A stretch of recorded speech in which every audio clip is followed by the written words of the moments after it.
that? Why did it have to get so desperate before somebody said, we need to make this better? We need to improve the environment for all of us, not just those who live immediately there. So ignore that red line. When you're thinking about your design, you need to think, how does this link to everything else? How is this important within this community and without this community? How does this link to the streetscape? What is it doing for the environment in terms of biodiversity, habitat, etc., etc.? And it cannot be all things to all people, which is, a wonderful tick box exercise. It doesn't work that way. So focus on what it needs to do, what it will do best, and how best it improves the environment for the community that live within it. Inclusive. Great to see that there's been so much community engagement.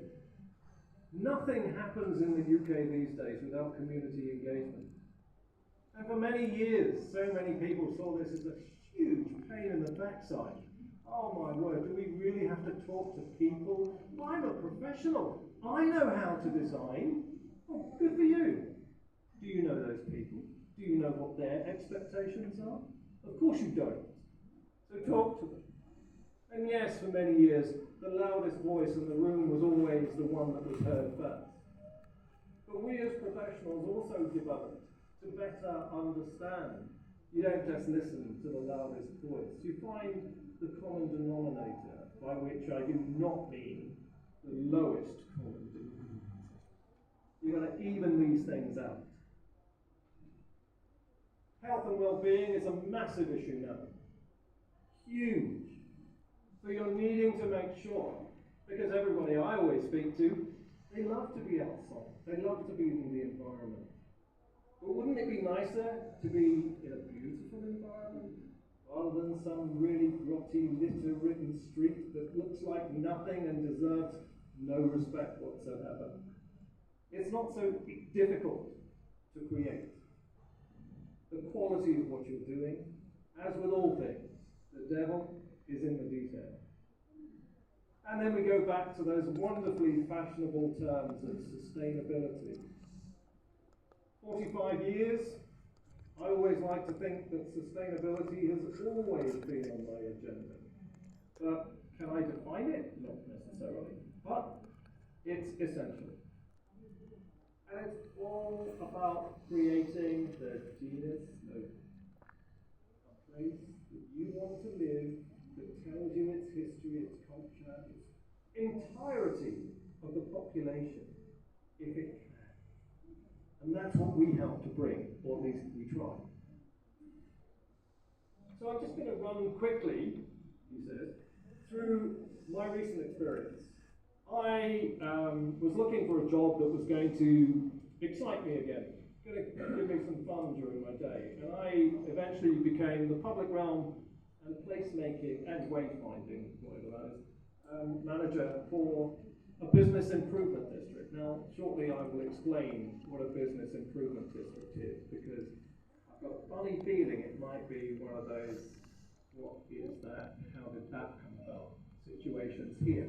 But I actually think that in relation to the Act Green proposition, this is something that I might sow a seed, let's put it that way.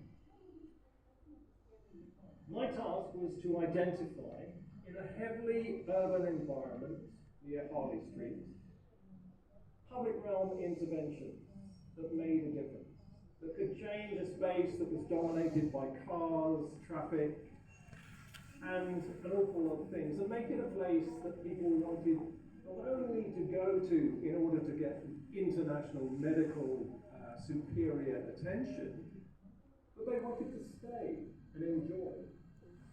And that's never easy in a heavily urban environment. So much like your Act Green, this was an opportunity. This was a place that has international renown, recognition for medical services often second to none. But all people did was come here, take the medical operation and leave. Everybody decided they needed to change that. So what is a business improvement district, or BID, as we like to call them? The company I work for had a whole series of these, and these were dotted around London. In London itself, there are over 70 of these business improvement districts. Across the UK, over 130 million. So we were talking £600,000 for the Act Green proposal. 130 million pounds is invested by businesses that wish to see their areas improve.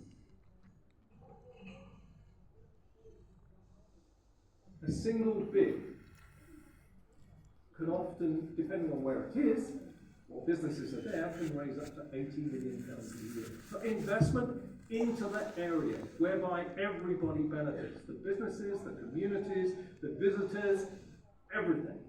That's what it's all about. And of course, it's like a roller coaster. Once you get it started, more people invest. Once they see the improvement, I want some of that.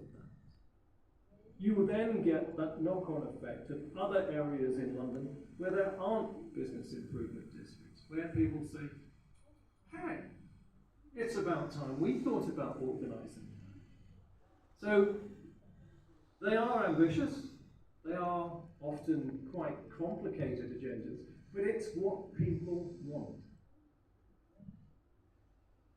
It's business-led, business-funded, and it is in a defined area that those businesses have determined need improvement. Now we know that local authorities, city councils, whatever, don't have the money to invest any longer. So where are you going to get that money from? These businesses make money by being in a particular area. They then in turn can reinvest some of that, not all of it. It's not a huge donation they have to give. It's how you focus it and how you invest it on what you decide you want to invest in. It's a whole deal of public-private partnership. So you don't exclude people. It's not like you just said to the city council, okay, we're just going to go off and do this on our own. No, we need to work with you. We need to know what your agenda is too. But we need to make sure that what we do is a comprehensive approach to improvement. This was introduced back in 2004 in the UK, in London, and it started with really quite simple things. Hanging baskets on lampposts. To me, a total irritation. But it improved areas tremendously, and then that became bigger and bigger and bigger in terms of where the investment went. Because it's not governed by politicians or whatever, it can be incredibly flexible.